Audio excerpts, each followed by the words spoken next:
America Iran ನಡುವೆ ಶಾಂತಿ ಮಾತುಕತೆ start ಆಗಿದೆ. ಇಸ್ಲಾಮಾಬಾದ್ನ ಖಾಸಗಿ ಹೋಟೆಲ್ನಲ್ಲಿ ಮಾತುಕತೆ.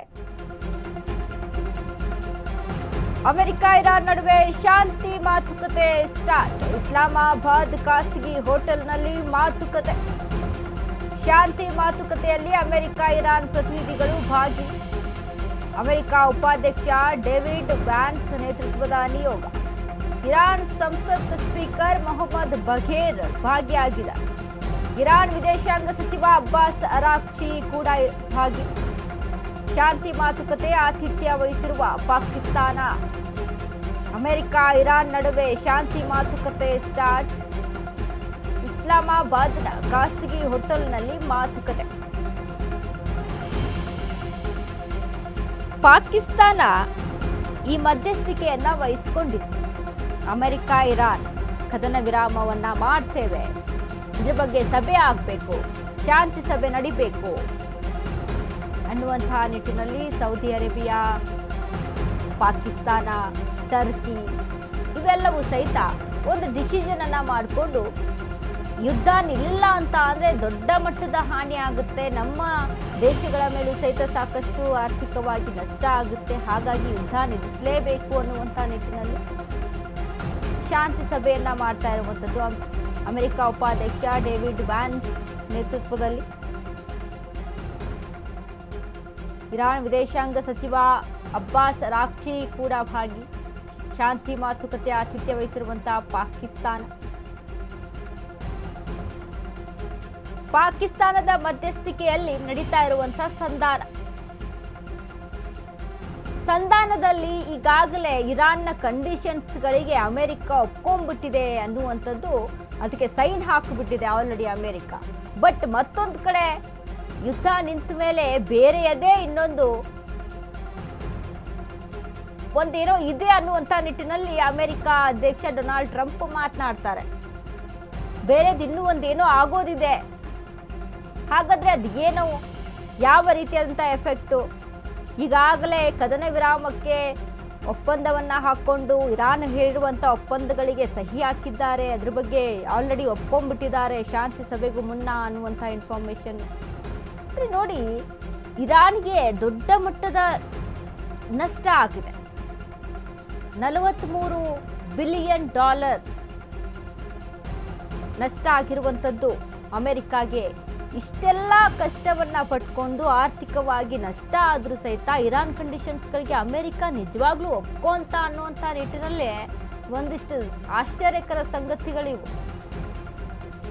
ಪಾಕಿಸ್ತಾನದ ಮಧ್ಯಸ್ಥಿಕೆಯಲ್ಲಿ ಪಾಕಿಸ್ತಾನ ಮಧ್ಯಸ್ಥಿಕೆಯನ್ನು ವಹಿಸಿಕೊಂಡು ಇದನ್ನ ಮುಕ್ತಾಯ ಮಾಡೋದಕ್ಕೆ, ಯುದ್ಧವನ್ನ ಮುಕ್ತಾಯ ಮಾಡೋದಕ್ಕೆ ನಿರ್ಣಯವನ್ನ ತೆಗೆದುಕೊಂಡಿದೆ.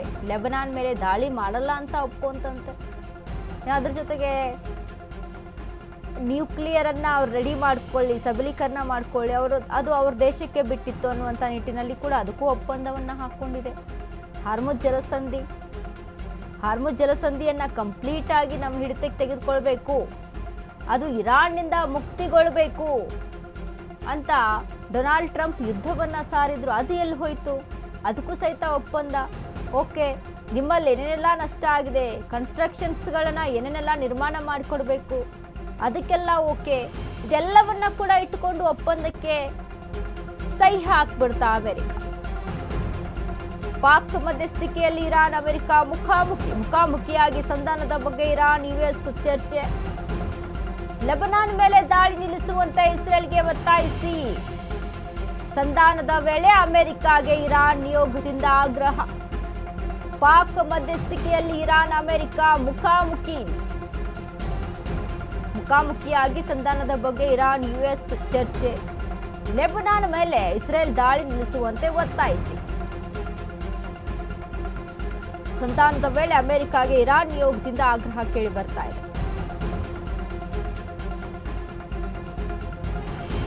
ಇಸ್ರೇಲ್ ತನ್ನ ನಿಲುವನ್ನ ಇಟ್ಕೊಂಡಿದೆ. ಇಸ್ರೇಲ್ ಏನಂತ ಅಂದ್ರೆ, ನಾವೇನು ಯುದ್ಧವನ್ನ ಸಾರ್ತಾ ಇದ್ದೀವಿ, ಲೆಬನಾನ್ ಮೇಲೆ ಏನು ಯುದ್ಧವನ್ನ ಮಾಡ್ತಾ ಇದ್ದೀವಿ, ನಮ್ಮ ಗುರಿನೇ ಬೇರೆ. ನೆತನ್ಯಾಹು ಒಂದು ಗುರಿಯನ್ನ ಇಟ್ಕೊಂಡಿದ್ದಾರೆ. ಇರಾನ್ ನ್ಯೂಕ್ಲಿಯರ್ಗಳನ್ನು ತಯಾರು ಮಾಡಿ ಇಟ್ಕೊಂಡ್ರೆ, ದೊಡ್ಡ ಮಟ್ಟದಲ್ಲಿ ರೆಡಿ ಆದರೆ ಅಮೆರಿಕಕ್ಕೆ ಹೊಡೆತ ಬೀಳಲ್ಲ. ಅದರ ಹೊಡೆತ ಜಾಸ್ತಿ ಮಟ್ಟಿಗೆ ಬೀಳೋದು ಇಸ್ರೇಲ್ ಮೇಲೆ. ಆಗಾಗ ಯುದ್ಧಗಳು ನಡೀತಾ ಇರ್ತವೆ, ಇರಾನ್ ಇಸ್ರೇಲ್ ಯುದ್ಧಗಳು. ಅಲ್ಲಿ ಇಸ್ರೇಲ್ ಮತ್ತು ಇರಾನ್ ನಡುವೆ ದೊಡ್ಡ ಮಟ್ಟದ ಯುದ್ಧಗಳು, ಭೀಕರತೆಯನ್ನು ತಲುಪಿದಂಥ ಯುದ್ಧಗಳು ನಡೀತಾ ಇರ್ತವೆ ಅದರಲ್ಲಿ. ಹಾಗಾಗಿ ನಮ್ದೊಂದು ಗುರಿ ಇದೆ, ನಾವು ಆ ಗುರಿಯನ್ನು ಮುಟ್ಟೋವರೆಗೂ ನಾವು ಯುದ್ಧವನ್ನು ನಿಲ್ಲಿಸಲ್ಲ ಅಂತ ಇಸ್ರೇಲ್ ನಿಲುವು. ಆದರೆ ಅಮೆರಿಕ ಅದೇನೋ ಸುಮ್ಮನೆ ಇರಲಾರ್ದೆ ಇರುವೆ ಬಿಟ್ಕೊಂಡ್ರು ಅನ್ನುವಂಥ ನಿಟ್ಟಿನಲ್ಲಿ ಸುಮ್ಮನೆ ಮಧ್ಯಸ್ಥಿಕೆಯನ್ನು ವಹಿಸ್ಕೊಂಡು ಹುಚ್ಚಾಟವನ್ನು ಮೆರೆದು ಇದೀಗ ಮತ್ತೆ ಸುಸ್ತಾಗಿ ಹೋಗ್ಬಿಟ್ಟಿದೆ ಅಮೆರಿಕಾಗೆ, ಯುದ್ಧವೇ ಬೇಡ ಅನ್ನುವಂಥ ನಿಟ್ಟಿನಲ್ಲಿ ಆಗಿರುವಂಥದ್ದು. ಹಾಗಾಗಿ ಸಂಧಾನಕ್ಕೆ ಮುಂದಾಗಿದೆ. ಮತ್ತೆ ಏನೆಲ್ಲ ನಾಶ ಪಡಿಸಿದ್ದಾವೋ, ಇರಾನ್ನಲ್ಲಿ ಏನೆಲ್ಲ ನಾಶ ಆಗಿದೆ ಅದನ್ನೆಲ್ಲ ಕಟ್ಟಿಕೊಡ್ಬೇಕು. ಆದರೆ ಇತ್ತ ಇಸ್ರೇಲ್ ಮಾತ್ರ ಲೆಬನಾನ್ ಮೇಲೆ ದಾಳಿಯನ್ನು ನಡೆಸ್ತಾ ಇದೆ. ನಮ್ಮ ನಿಲುವು ಕನ್ಫರ್ಮು, ನೆತನ್ಯಾಹು ಹೇಳ್ತಾರೆ. ನಮ್ದೊಂದು ದಿಟ್ಟ ನಿಲುವು ಇದೆ, ಒಂದು ಗುರಿ ಇದೆ, ಆ ಗುರಿಯನ್ನು ಮುಟ್ಟೋವರೆಗೂ ನಾವು ಯುದ್ಧ ಸಾರ್ತೀವಿ ಅನ್ನೋದು ಇಸ್ರೇಲ್ನ ಗಟ್ಟಿತನ. ಅದರಲ್ಲಿ ಇರಾನ್ ಹೇಳುತ್ತೆ ನಾವು ನ್ಯೂಕ್ಲಿಯರನ್ನು ರೆಡಿ ಮಾಡ್ತೀವಿ, ಅದನ್ನು ಯಾರು ಕೇಳುವಾಗಿಲ್ಲ ಅಂತ. ಇದಕ್ಕೆ ಇಸ್ರೇಲ್ ಒಪ್ಕೊಳ್ಳುತ್ತಾ? 100% ಇಸ್ರೇಲ್ ಇದಕ್ಕೆ ಒಪ್ಪಿಗೆಯನ್ನು ಸೂಚಿಸಲ್ಲ. ಒಂದು ವೇಳೆ ಈ ನ್ಯೂಕ್ಲಿಯರ್ ಏನಾದರೂ ರೆಡಿ ಆದರೆ ಇರಾನ್ನಲ್ಲಿ ತೊಂದರೆ ಆಗೋದು ಅಮೆರಿಕಾಗಲ್ಲ, ಇಸ್ರೇಲಿಗೆ ದೊಡ್ಡ ಮಟ್ಟದ ಹೊಡೆತ ಬೀಳುತ್ತೆ. ಆಗ ಇರಾನ್ನ ಯಾರು ಕೂಡ ಎದುರಿಸೋಕೆ ಆಗಲ್ಲ. 100% ನ್ಯೂಕ್ಲಿಯರನ್ನು ರೆಡಿ ಮಾಡಿ ಇಟ್ಕೊಂತು ಅಂತ ಅಂದರೆ, ನ್ಯೂಕ್ಲಿಯರ್ ಕ್ಷಿಪಣಿಗಳಾಗಿರ್ಬೋದು, ನ್ಯೂಕ್ಲಿಯರ್ ಬಾಂಬ್ಗಳಾಗಿರ್ಬೋದು, ಡ್ರೋನ್ಗಳಾಗಿರ್ಬೋದು, ಇವುಗಳ ಬಳಕೆ ಹೆಚ್ಚಾಯಿತು ಅಂತ ಅಂದರೆ ಯಾರು ಹಿಡಿತಾರೆ? ಇರಾನ್ನ ಜೊತೆ ಯಾರು ಕೂಡ ಪೈಪೋಟಿ ಮಾಡೋಕ್ಕಾಗಲ್ಲ, ಅಷ್ಟರ ಮಟ್ಟಿಗೆ ಸ್ಟ್ರಾಂಗ್ ಆಗಿ ನಿಂತ್ಕೊಳ್ಳುತ್ತೆ. ಹಾಗಾಗಿ ಇಸ್ರೇಲ್ಗೆ ಭಯ. ಅದಕ್ಕೆ ಅದನ್ನು ಅಲ್ಲಿವರೆಗೂ ಮುಟ್ಟೋಕೆ ಬಿಡೋದೇ ಬೇಡ, ಅದನ್ನು ಮಡಿಚಿ ಹಾಕ್ಬಿಡೋಣ, ಅದು ಇಲ್ಲಿಗೆ ಸ್ಟಾಪ್ ಆಗಿಬಿಡ್ಬೇಕು ಅಂತ ಇಸ್ರೇಲ್ ದಾಳಿಯನ್ನು ನಡೆಸ್ತಾ ಇದೆ.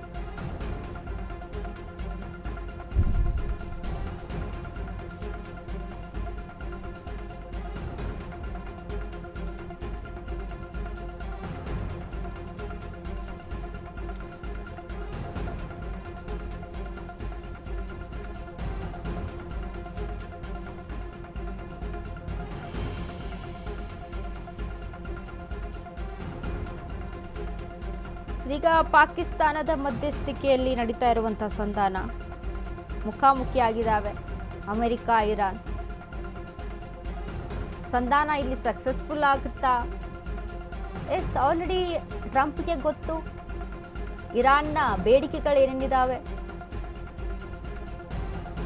ಇರಾನ್ನ ಸವಲತ್ತುಗಳು ಯಾವ ರೀತಿಯಾಗಿ ಬೇಕು ಇರಾನಿಗೆ, ಅದೆಲ್ಲವೂ ಕೂಡ ಆಲ್ರೆಡಿ ಟ್ರಂಪ್ಗೆ ಗೊತ್ತಿದ್ದ ಮೇಲೂ ಇದೀಗ ಸಂಧಾನಕ್ಕೆ ಮುಂದಾಗಿದ್ರೆ ಈ ಸಂಧಾನದಲ್ಲಿ ಏನಾಗುತ್ತೆ?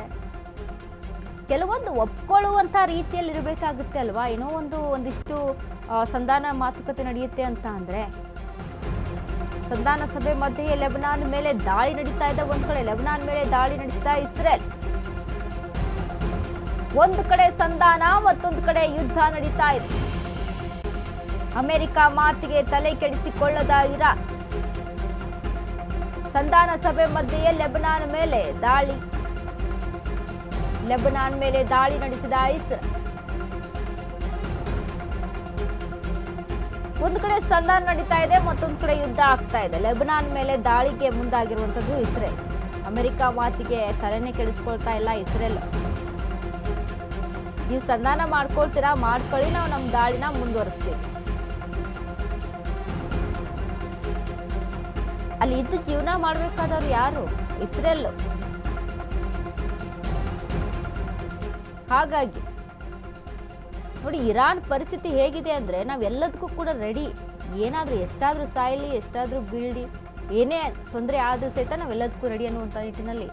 ಯಾಕಂದರೆ ಆಯತೊಲ್ಲಾ ಖಮೈನಿಯ ಹತ್ಯೆ ಅಷ್ಟರ ಮಟ್ಟಿಗೆ ಭಾವನಾತ್ಮಕವಾಗಿ ಅವರಿಗೆ ದೊಡ್ಡ ಮಟ್ಟದ ಹೊಡೆತವನ್ನು ಕೊಟ್ಟಿದೆ.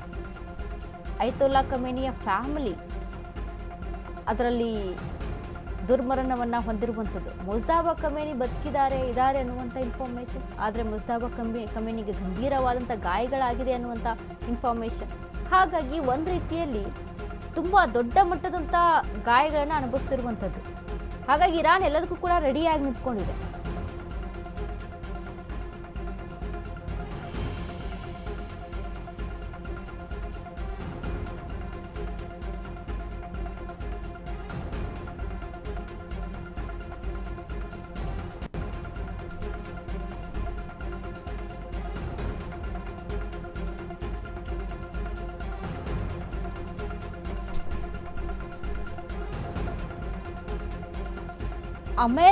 ಅಮೆರಿಕಾದ ಮಾತಿಗೆ ಯಾವುದೇ ರೀತಿಯಾದಂಥ ತಲೆ ಕೆಡಿಸ್ಕೊಳ್ತಾ ಇಲ್ಲ ಇಸ್ರೇಲ್.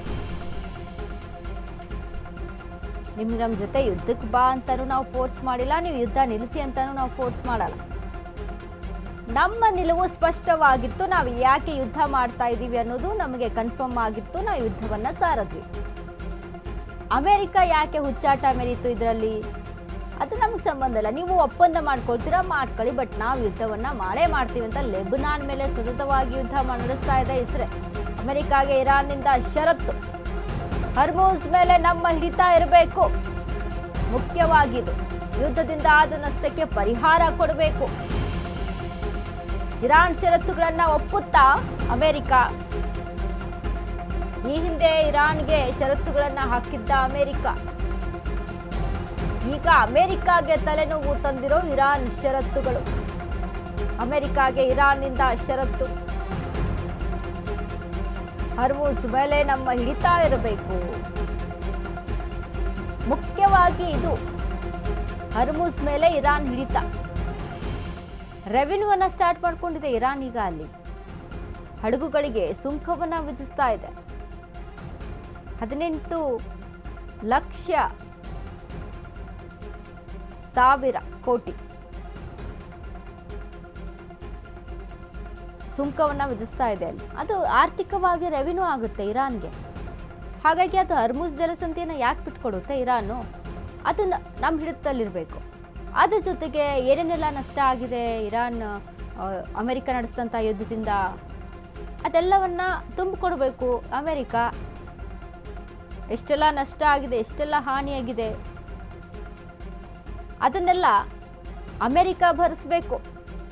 ತಾವೇ ಕೆಡವಿ ತಾವೇ ಕಟ್ಟಿಕೊಡೋದೀಗ ಮತ್ತೆ ಆ ರೀತಿಯಲ್ಲಿ.